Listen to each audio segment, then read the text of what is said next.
mode. I always forget that. And I'm going to share my screen and we're going to get going. Okay, so every time I do this, I'm always kind of amazed by the things that I find out or remind myself of. So, you know, I'm not this wealth of knowledge that just happens to be encyclopedic about Black history in America, but there's, as I've studied history over the years, American history with the emphasis in Black history was my focus in college, and I've read a lot and learned a lot and have things stored away everywhere. So I just have opened up some of those boxes in my brain and then done some research to fill in the gaps. And I'm never really surprised. I never end up being surprised about how deeply embedded and how racism is in America was and is so pervasive. So if you've ever wondered why things are the way they are, you know, like we talked about before, just the kind of a general status quo is that a lot of Black people don't swim. They don't know how to swim, and they don't really go swimming as a pastime. And that's a holdover from the segregation times in the when pools were just not open and available to people of color.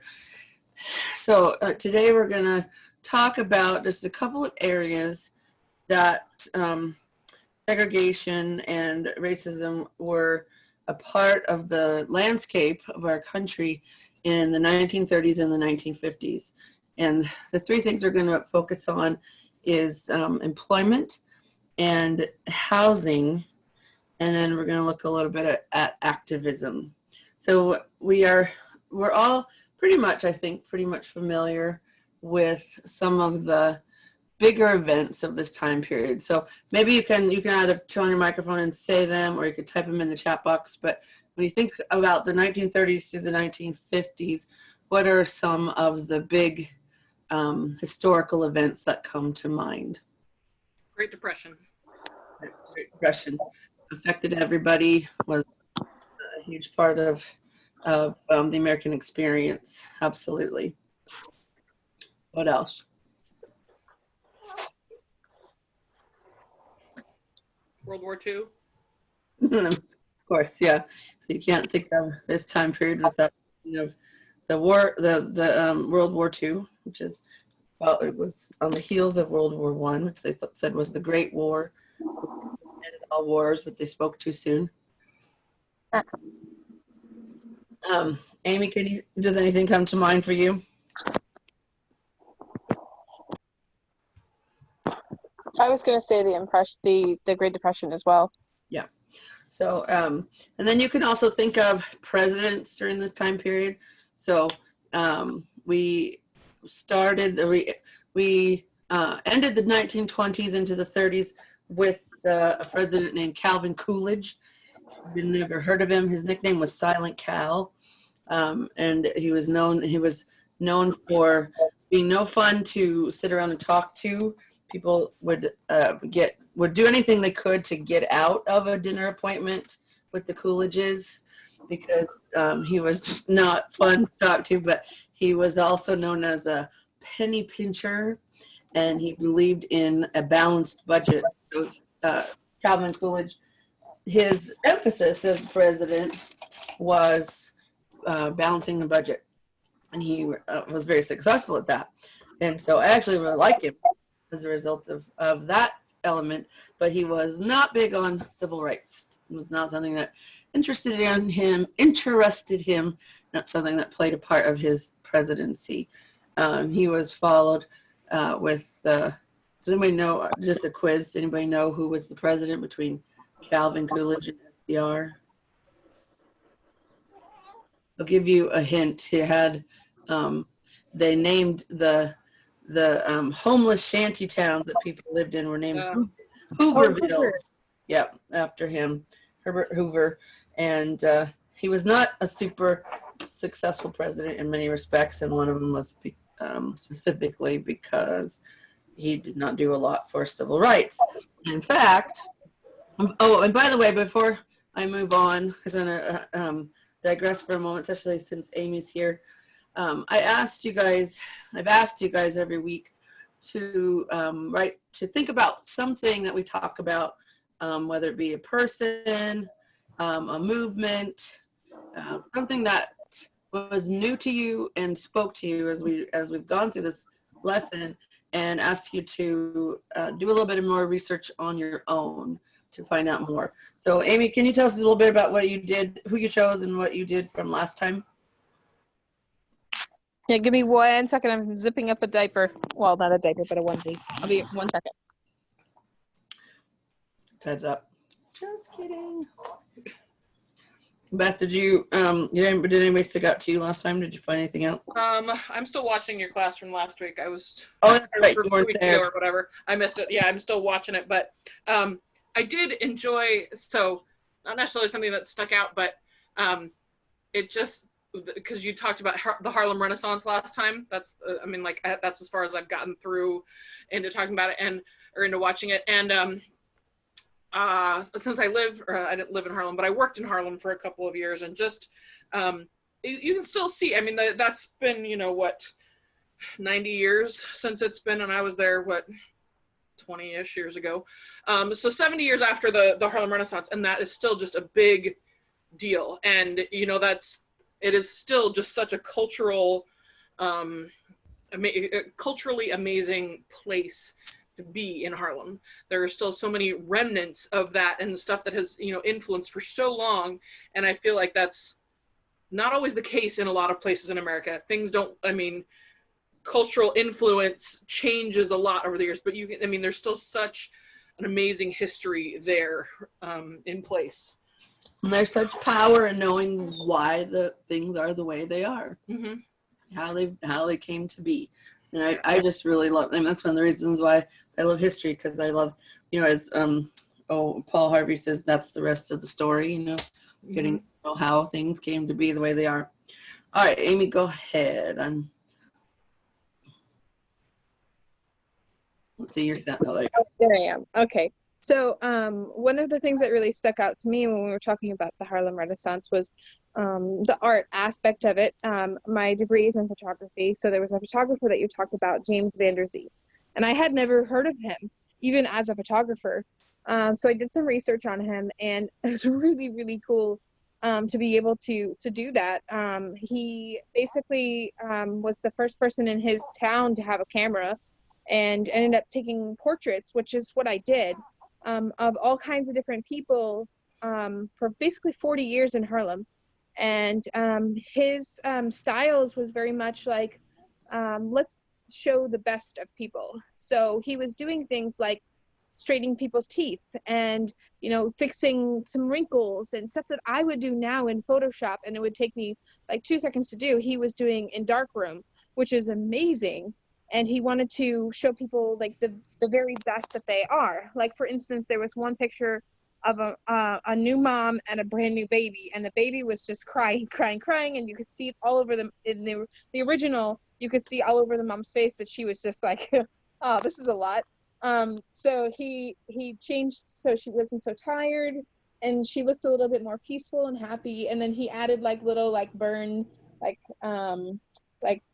music notes, like the baby was singing, and the end portrait result was so pleasant and so nice. And that was just really cool to see some of his work that way. And he captured I think it was 125,000 slides, images for over 40 years. So that was really, really cool. And like I said, I had never heard of him before.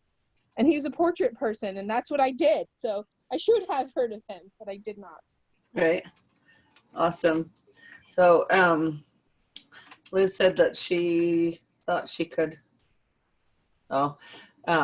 listen while she was doing dinner and other things, but it's not working out, so she's going to watch the recording. So I'm glad you two are still here.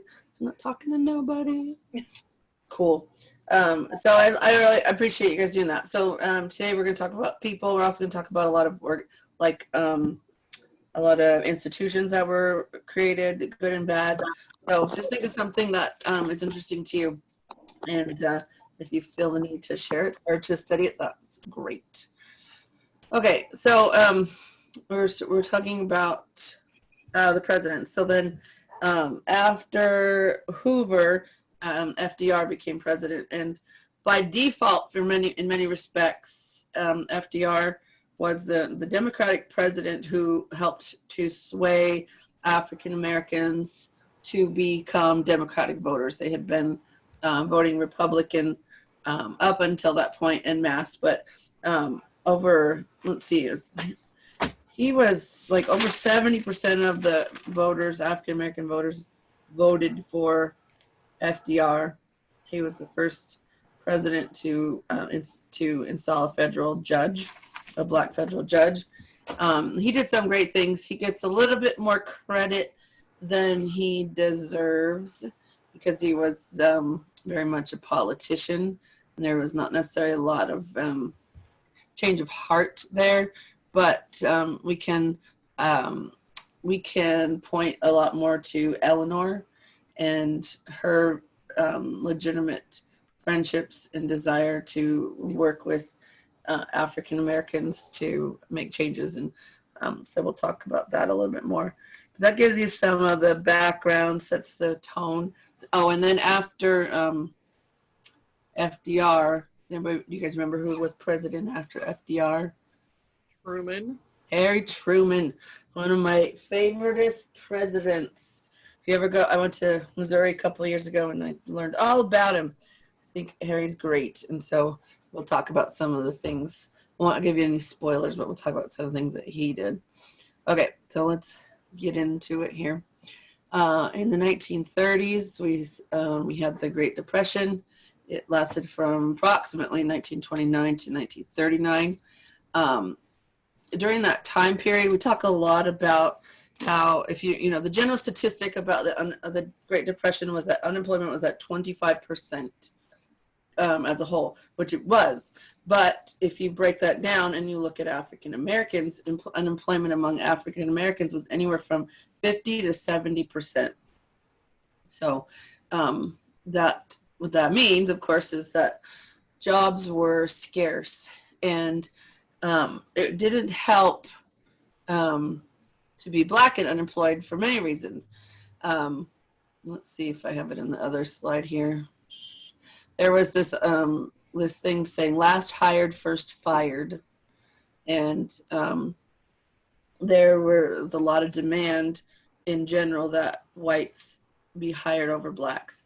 So we talked earlier about the Great Migration, and by 1940, 1.75 million African Americans had moved north. I'm gonna put that a million in here. And so, before that, by the turn of the century, there was 90% of the black population lived in the South. And so by 1940, that had changed. And if you remember, we talked about how during World War I, there was a ban on immigration. So immigrant workers, there were not many. So then there was this huge shortage of unskilled labor in the North. So they were going down to the South and heavily recruiting African Americans to come up and work in these big cities. And so they were taking all the jobs that immigrants were traditionally taking. And then when the Great Depression hit, then the skilled laborers, the white skilled laborers were out of work. And then they were like, hey, looking at all these unskilled laborers and demanding that they be given those jobs. So unskilled laborers were cooks and janitors, porters, cleaners, a lot of factory industry work for men. And then the women there were not a lot of jobs in general for women, so they were being hired as servants and domestics. And I meant to, last time we talked about at the end of the 20s, at the end of the Harlem Renaissance and moving into this time period, that a lot of the next generation was growing up. People like Martin Luther King was born in the 30s, and others born in the late 20s growing up. And so I had meant to introduce you to my grandparents. So my grandparents were Willie Allen, and my grandmother's maiden name was Tompkins. Her name is Ozetta Tompkins. And my grandmother was from Texas, and my grandfather was from Mississippi. And he was part of this great migration. He had moved up to St. Louis. And so his family was living in Missouri and St. Louis area for a long time.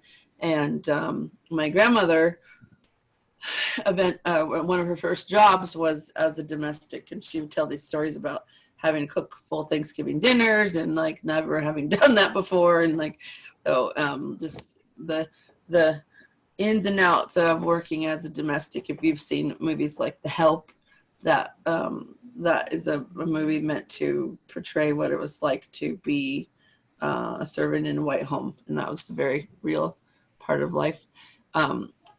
Later we'll talk about a little bit about World War II and life of a soldier. And my grandfather enlisted in World War II, and when it was segregated, and then anyway, they were stationed in Italy and had actually a really great a good experience for them in the military, but he served when it was segregated. Okay, so employment. There was a man in the 30s. His name was A. Philip Randolph. And A. Philip Randolph was an American labor unionist, a civil rights activist, and a socialist politician. And he was active as a advocate and someone who was agitating for change in the African American community for a long time. In the late 20s, he formed a union called the Brotherhood of Sleeping Car Porters, and it was the first Black union to be established, and they actually were able to become a pretty powerful union working to establish rights for African Americans. And if you don't know what a sleeping car porter is, so that was a really popular job that African American men could hold, which was to be a porter in a train. So they would have the routes that they ran. And I think I told you guys before, after my grandfather died, my grandmother had a boyfriend, and he was a porter he came out from Chicago regularly on his line and had been one for many years. So this was the early 80s, and he was in his 70s, late 60s, 70s by that point. So anyway, A. Philip Randolph organized a 1941 march on Washington. Sorry, excuse me. March on Washington, and as a result, he was able to influence FDR to pass what was called Executive Order 8802. And that executive order said that there would not be any segregation in federal hiring. So it changed the way that the government specifically, which is kind of ironic that the government would so early on ban segregation in government hiring. It took so long for it to be, another 25 years before it would be part of the law in the country. And then another element that really affected employment in the 30s is something I already talked about, which is the desegregation of the Army. And that happened under President Truman. We'll talk about that a little bit more in a moment. One of the things that makes FDR not so shiny as a politician in the 30s addressing issues with segregation in our country was the discrimination that happened under the New Deal. So the New Deal was FDR's really big programs that his social programs that he created to help manage the effects of the Great Depression. So it was the start of a welfare administration in our country. So the government was giving out jobs so that people could have work and earn money. So one of the biggest ones was the Civilian Conservation Corps, and it was made up mostly of young men who would be given jobs to go out around the country and build public works. So you see a lot of you'll see a lot of CCC buildings and structures left over in our state in our national parks. In DC, a lot of the monument work, a lot of the buildings were worked on by the Civilian Conservation Corps, and so they were segregated. Those people would be on like a work gang. That was the wrong word, gang, but they would have. They would go out on these jobs, so they would have sleeping quarters and they would eat and work together. And so that organization was segregated. Black workers and white workers were not allowed to be together. Another thing was the AAA. It's called the Agricultural Adjustment Act of 1933. And this is an act that allowed for the government to pay farmers to allow their fields to lie fallow. And it did not extend to sharecropping farmers. So sharecroppers could not get any government subsidies for their crops at all. And they were this was happening in part because the South and other agricultural areas of the country were having huge troubles with natural disasters, things like the boll weevil destroying their crops. Lots of terrible things happening, and that was, of course, happening to the sharecroppers as well. Another thing under the New Deal discrimination was the Social Security Administration, which was a new administration, and the farm workers, like sharecroppers and domestic servants, were ineligible under Social Security for Social Security. So all these things combined were what gave people like A. Philip Randolph fodder to work for change and other activists. But it's kind of mind-blowing that that was something that had to be worked on.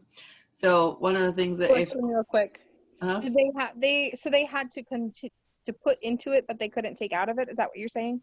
I don't know the ins and outs of how it worked back then. I know that they weren't just ineligible to participate at all. So I don't know if they were putting into it, but they weren't getting anything out of it either. Okay. So that would be something I will mark down to find out a little bit more about, or you could put it down as your thing. So Social Security, I'm gonna ask, did they pay into it? Question mark. I don't know how it worked in the beginning, so I should find out more. There was a series of boycotts called the Don't Buy Where You Can't Work boycotts that were actually pretty successful and made it so that department stores would do better at hiring Black workers. And those were some of the legacy of A. Philip Randolph, and were also models for the lunch counter sit-ins and the boycotts and the work that they did during the civil rights movement itself. So not much of the things that they were doing during the civil rights movement to enact change were brand new. They were looking at what had been effective leading up to that point. Okay, so I think I talked about all of that, and deployment continued. So World War II was another thing that laid the groundwork for the civil rights movement, because returning from the war, you had these group of men who had been abroad and had been treated better as soldiers than they were as citizens of their country. There were Black battalions all Black battalions, and they had successes in France in liberating cities in France, and if, fighting the Nazis and stuff, and they had been hailed as heroes in these countries. In France, the the people there were super grateful. They didn't care what color they were. They just saw them as their liberating heroes. And so they returned home to nothing, nothing, no accolades, no benefits, no nothing. And so that left a populace of people very unsatisfied and willing to then work harder when the opportunities came during the civil rights movement. So I already told you about Executive Order 8802, which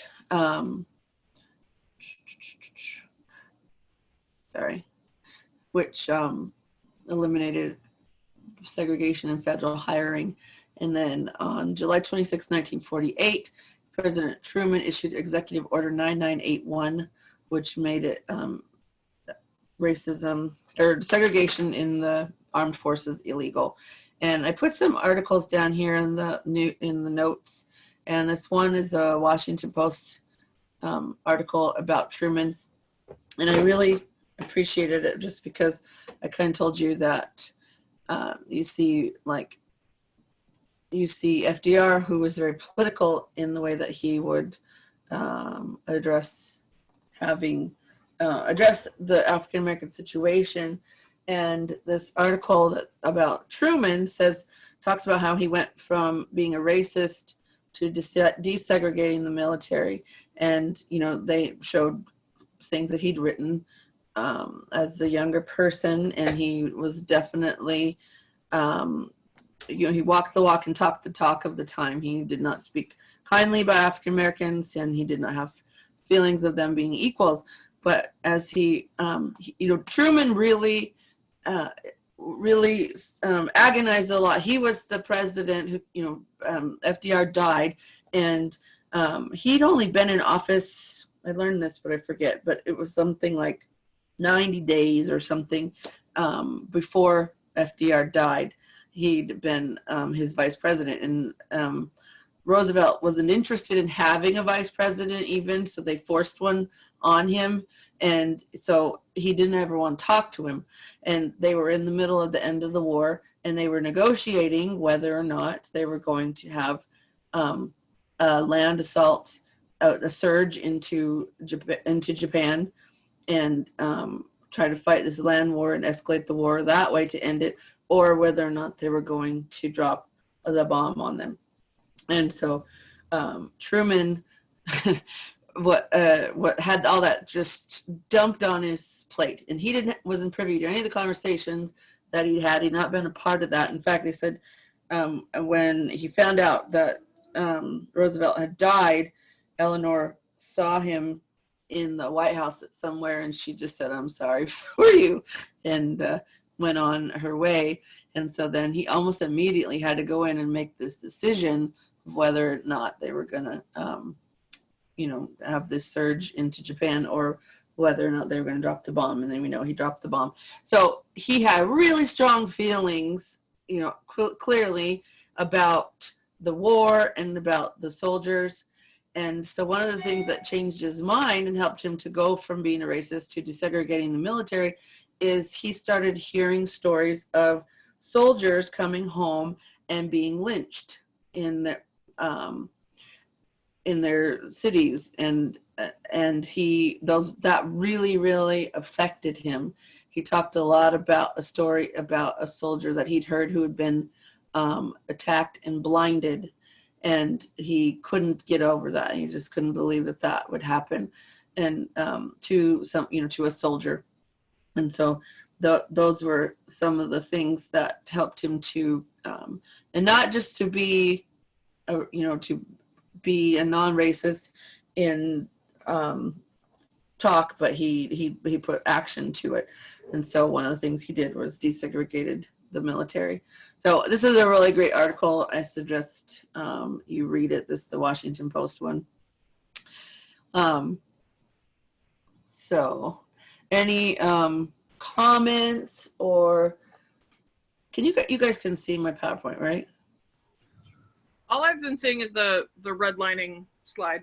You should tell me. I moved it, and Oh, sorry. That's all I see too. I yeah, didn't know you were supposed to be seeing something else. I was just, when you just said the Washington Post article, I'm like, what Washington Post article? I was doing that go too. back here real quick. I won't go over everything, but this is Okay. the slide on the where'd Philip Randolph go? He disappeared. Oh, Yeah, he's right there on that one. can't see him. Okay. Name of the article on the Washington Post, or is there a... It's right here. Let me see if I can pull it up real quick. Copy. I'll send you this slide, this set of Okay. slides. But how Harry S. Truman went from being a racist to desegregating the military. And anyway, it's worth reading. I apologize for not showing you my slides. Okay, so those were those three. This is the one about the laborers, last hired, first fired, and then World War II. Okay, so moving forward, another really interesting area of segregation in America was in housing. And I was telling you guys at the beginning, like, if you want to, you see, in looking at race relations, looking at how the way things are, this is an area right here that is very eye-opening as to the Blacks' experience. And the closer we get to present day, we're looking at just a generation away. So the influence is very strong. So when you look at housing in America, if you've ever wondered why not a lot of Black people own homes, it is in many respects comes from the situation of segregation in housing in America. If you've ever thought about urban housing in urban neighborhoods and why they are the way they are, if you've ever heard of things like the projects, wondered how those came to be, they all have their roots in this time period that we're going to talk about right now. So in 1933, there was an act passed called the Homeowners Loan Act. And this was, so we are familiar now with things like the FHA loans, right? Or we talk about HUD, Housing Urban Development. So they didn't exist before this time period. So they didn't exist before the Roosevelt administration, basically. But so the Homeowners Loan Act was an act that made it so the government could start giving out loans to people to buy homes. And they were also they were pro-segregation. So I read a couple of things that they did give loans to African Americans to buy homes. One statistic I showed, and I didn't write down specifically when this was true, but it really is still in many respects true today. So home ownership, contrasting black people to white people. So it's about 70% to 40%. So 70% of white people own their homes, whereas in general, about 40% of Black Americans own their homes. So the FHA, or the Federal Housing Administration, was formed in 1934. And so they're responsible for the federal housing programs that we have today. So let's see that's right. The public housing agencies around the country were created under the Federal Housing Administration. And there was a an organization under the New Deal called the Public Works Administration. And so they were about building public works. So one of the public works that they built was public housing. And so in 1935, the very first public housing, just public housing was built, and it was called Techwood. And it was built in Georgia, Atlanta, Georgia. And it was built on the where a shanty town was that was mostly African American. So all those people were moved out, and they built this place called Techwood, and only white people could live there. There were 600 units, and it was seen as a model place. Some of them had bathtubs. They said that was a big deal. Bathtubs. They had schools built into it. It was this huge, massive complex. And partly because, I think we know in general how well governments do when it comes to maintaining the programs, and I mean maintaining the programs that they start. So Techwood, it didn't take long for it to degrade into not a model place anymore, so more of a slum. And it actually lasted for a long time. I have another article here. Let's see if I put it in here. Public housing history. That's not the one. Let's see. I'm going to show it to you. Maybe. Public housing. Okay. The 10 infamous U.S. housing projects. So if you go through this article, you can see that a lot of them have been around a long time. So this was a housing project built in 1954 in St. Louis. St. Louis itself is super fascinating because they had white flight like crazy in the city of St. Louis around this time. And the way that they had organized their taxing district was that it was only the city, not the county. So the city of St. Louis, you had to live in, they only got tax money from people who lived inside the city of St. Louis. So the white flight was huge, and then they would just live in the suburbs, and they could come and work in St. Louis. But so the suburbs of St. Louis are affluent. I was just there, and like there's like these amazing mansions and things, but like the city of St. Louis itself is still today just has always had huge struggles with their poverty and like being having a large African American population and the things that came with that. And so like places like this housing project erected right inside of St. Louis did not help with that. They had a rapidly declining population. It said the middle class were moving out and the poor couldn't go. So the government built this. Anyway, so had 15,000 residents in it, which is bananas if you think about it. It's like a small city. Anyway, so there's some other ones. This one in Watts. This one was built in 1959. It's in Brooklyn, and it said it was known as the Pinks. And its residents have described the complex as a hellhole. So these stairs were there, it was a public owned facility, and so they didn't do things like maintain the lights and or the trash. They said they'd have in the one that I was just telling you about, the Techwood, the trash, they said at some points was up to people's waists around the place. And this legacy of housing and housing projects extends all the way, if you guys have been cognizant in your lifetime, all the way up to the 80s and the early 90s. This is what has spawned a lot of rap culture, is trying to escape the experience of growing up in the projects and then trying to escape them and talking about that experience. It's what has fed the gangs and the gang wars that are a huge part of urban life.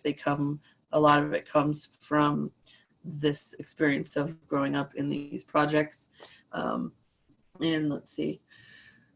So they're breeding grounds for all these things. And the public works administrations, public housing administrations would build them so that there was housing and that they would not maintain them. And so the Black experience in America when it comes to housing, because everybody needs a place to live, is the same. It goes hand in hand with the urban experience. And then the white experience and that's really unfair characterization, right? Because it's more along the lines of a socioeconomic divide. But the divide is between having a suburban experience and having an urban experience, right?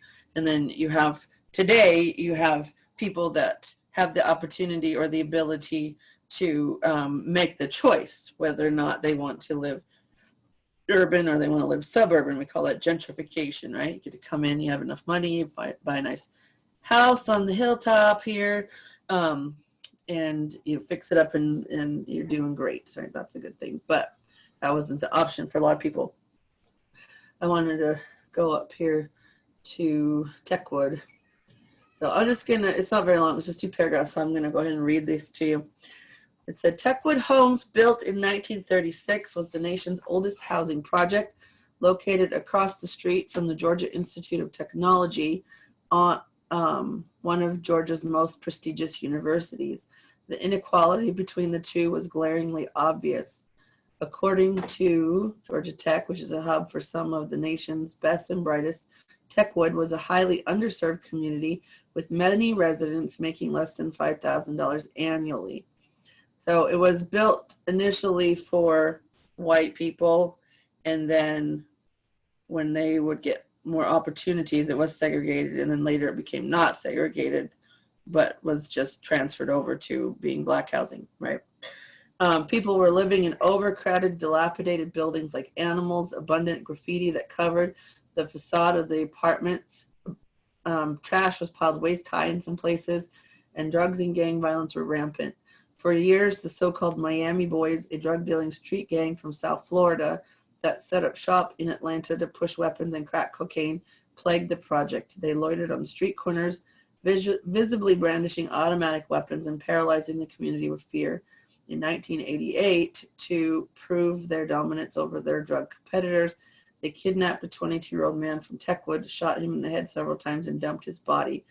The ultimate irony is that after Techwood was built, President Franklin D. Roosevelt applauded it as, quote, a tribute to useful work under government supervision and the first step in building a safety net for the working poor during the Depression.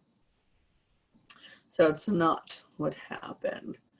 So again, if you want to understand how things came to be, then you got to go back all the way to the 1930s and start looking at what the New Deal programs really, what their legacy was. One of the other things in housing that was interesting is we said that the Homeowners Loan Act did not allow for mortgages to be insured for African Americans, and a lot of lenders participated in this policy or this technique called redlining. So they were very pro suburban development and anti-urban development. And so they literally would go through and redline neighborhoods and say that. So there was 4 colors. There was like green was great, then there was yellow, I can't remember one, and then red, and red was undesirable. So I'll just show you a little funny thing here. Let's see. I'll share all these articles with you guys if you want to read them. find, well, it's at the end here. So this is a map of Tacoma in the 1930s, and you can see all of the red areas are the areas in, that were considered hazardous for investment because they contained an undesirable population with a low percentage of home ownership. It was hard, if not impossible, to get a home loan in a hazardous district. So you can see this is the waterfront right here.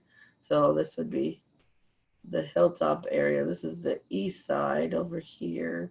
So none of these red areas would be eligible for getting a loan to own your home. And I'm gonna go back up here. I know you're looking at it, but I'm gonna go find where it was that we can look at it closer. So this is an interesting article about Harold Moss and his wife, and Harold was a longtime resident of Tacoma, and was I think he was either let me see what it says. Harold Moss was he was the first black mayor of Tacoma, president of the Tacoma and president of the Tacoma NAACP.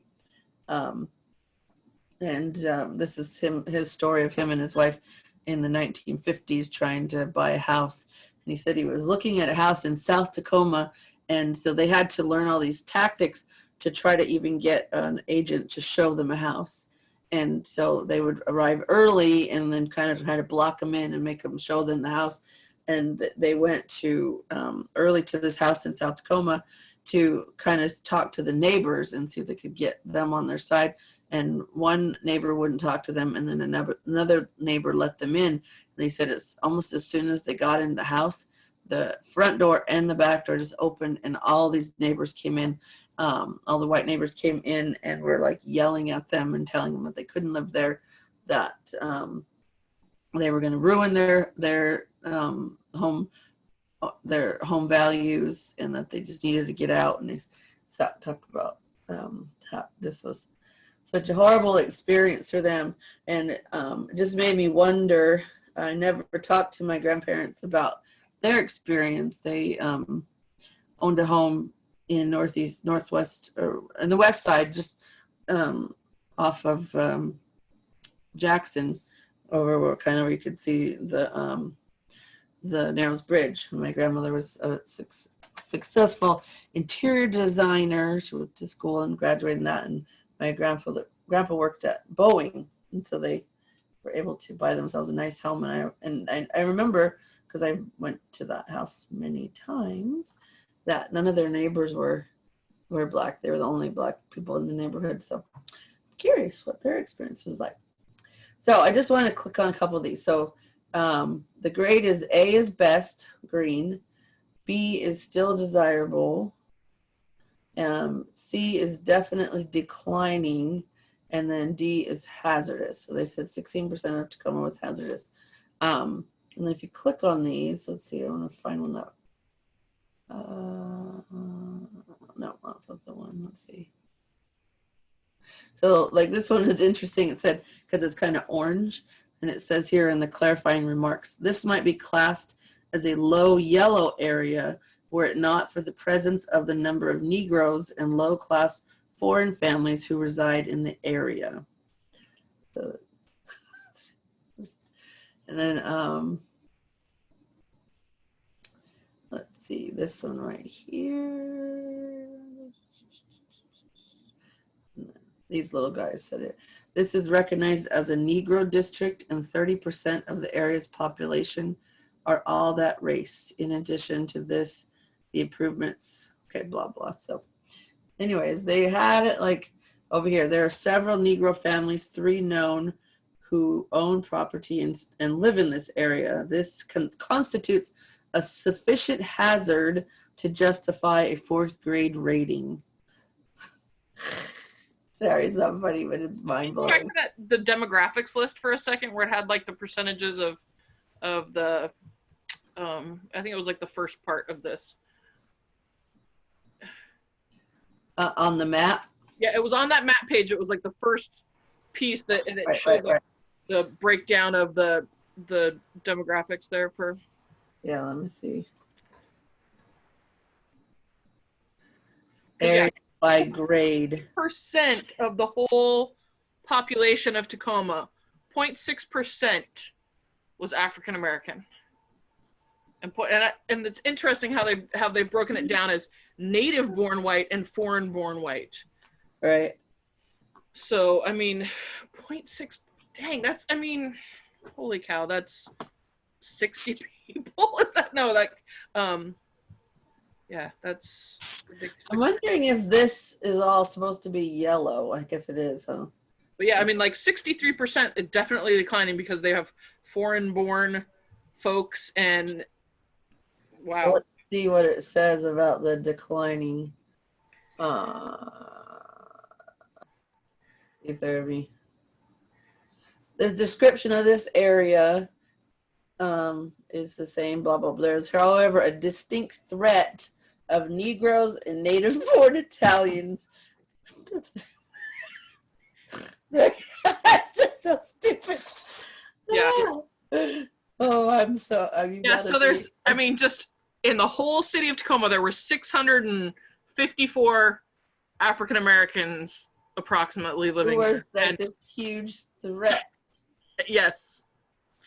And 900 Asians and, 14,000 foreign born.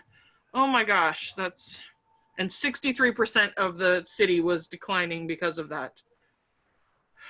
It's high yellow district. Wow.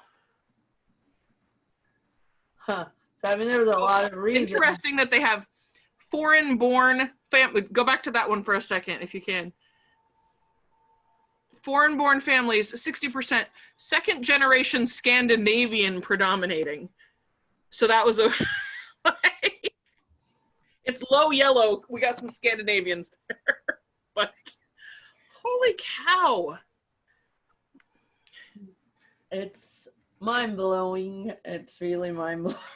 So it's interesting. So as you've been talking about this, I've thought of a couple things that I've watched on this, and I don't know if either of you guys ever watch Adam Ruins Everything. Do you ever see that show? There is one episode that I watched actually a couple years ago, but it's all about redlining, and he does a really good job of explaining it. And he showed a couple where there's an African American soldier coming back, and he's got his GI Bill, and he's eligible like for VA stuff, and they totally like won't accept it or anything because he's black, and so they're like, nope, sorry, and he's like, well, come on, I got this, and here's all my paperwork and whatever. They're like, nope, bye-bye. And just on Sunday night on the John Oliver show, which I don't know if you guys watched, probably not, but he did a really interesting segment on housing and racism and combination. He showed this clip from 1950s, early 1950s, of a white woman, and I think it was in Levittown, but some, like designed housing project, and, it was interviewing her, and they're like, well, why did you move here? And she's like, because I know there will be no Negroes here in this place, it's all white people and this whole neighborhood. And then they ask, well, what do you think would happen if a Negro family moved in? And she's like, well, it would definitely not be good, like, I can't remember exactly her words, but she was just really like, no, the neighborhood would totally lose all its value and it would be awful. And so it was really interesting. I mean, that the 50s, my mom was born in 1950, so it's just, I mean, it's still so recent that was the case. So it's just mind-boggling some days to think about that. Yeah. And in my area where I grew up in New England, it still is the case, unfortunately. Oh, that's it's a hard-won fight. I mean, there's still a long way to go just to have equality in housing in general, and to create that path to ownership. Been working with my sister, trying to help her to believe that she could be someone that could own a home, and just the fact that that's something that so many people is just outside of their realm of like possibility for them in life, says a lot about what we've done to the mindset of prosperity in this country. The Housing Act of 1937 is what started the federal housing program, And so it wasn't up until the late, I can't remember, we'll talk about later, I think it was into the 80s, but it might have been late 70s, that they completely stopped building public housing like these projects that we've been talking about. And then it turned over into a voucher-based system where we have today. That's like, you get a voucher and then you get subsidies to rent something that is pre-existing. I think I was just thinking as we're talking, I wonder if this is where my innate distaste of housing developments in general come from. All those little cardboard houses that look the same. I'm like, would die before I'd live there. No. Anyway, I have been really impressed with friends of mine that are real estate agents and how they've spoken out and made statements about the efforts that the knowledge that this housing in America has been so problematic over the years, and that there's been so many tactics, specifically that real estate agents themselves would participate in, that would stop people from being able to find houses to live in. In 1948, there was a Supreme Court case called Shelley versus Kramer, and it made it so that racially restrictive covenants were unenforceable. So the covenants would be things that neighborhoods would write as legally binding documents that said, that made it so Black people could not move into the neighborhoods. And then the Housing Act of 1949 increased the public housing associations. And then there was this really interesting thing in 1954, right after Brown versus Board of Education declared that separate was not equal and was illegal in this country. The House and Home Finance Agency, the director of that said that Brown versus Board of Education did not apply to housing. And so they moved forward then, still allowing for segregation to happen when it came to housing. So before I forget, let me, since you guys did seem interested in these, let me include these articles. There's the one about the infamous housing projects, and just put them down here as in the notes. And then there's the one about Tacoma. Where did it go? Would it be possible for you to message me those links as well? I'll just send you the whole PowerPoint. Perfect. Thank you. That's okay. Okay. So, all right. To wrap it up, I just wanted to introduce you to, and I didn't put her picture, I apologize for that, but wanted to introduce you to a woman named Mary McLeod Bethune. And she was an educator and an activist in the 1930s and the 1940s. She created an organization called the National Council of Negro Women in 1935, which still exists today. And she also was a part of the one of the first members of the Black cabinet under FDR. So she was very good friends with Eleanor and Roosevelt, and at her behest, the president organized this Black Brain Trust, and she was one of the ones. And she was a part of the Office of Negro Affairs, and she ran the National Youth Administration, which did a whole bunch of great work with African American youth in our country. And she was just super influential as an activist and as a leader in the Black community. She's definitely one to learn more about. And there was other organizations. There was one called the Southern Negro Youth Conference. It's in the notes here, which was active from 1937 to 1949. And so there was a lot of organizing in the Black community. There was a lot of effort to be community minded, to be civic minded, and to be looking for ways to improve the Black experience in our country. And these organizations, as we continue to say, paved the way to allow for the civil rights movement to happen. And the civil rights movement was, this is where the National Association for the Advancement of Colored Persons really shone, but there were many other organizations that participated in the civil rights movement. There's the, we'll talk about them later.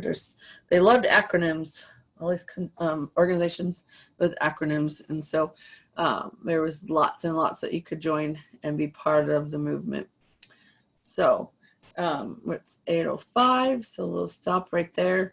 I hope this was seems like it was eye-opening. And remember that, we study history so we can understand the point of view of the people that were living it. And then we look at how it influences us today. And then we make decisions based on our actions today, not of the actions of the past, right? But we cannot deny that these things occurred.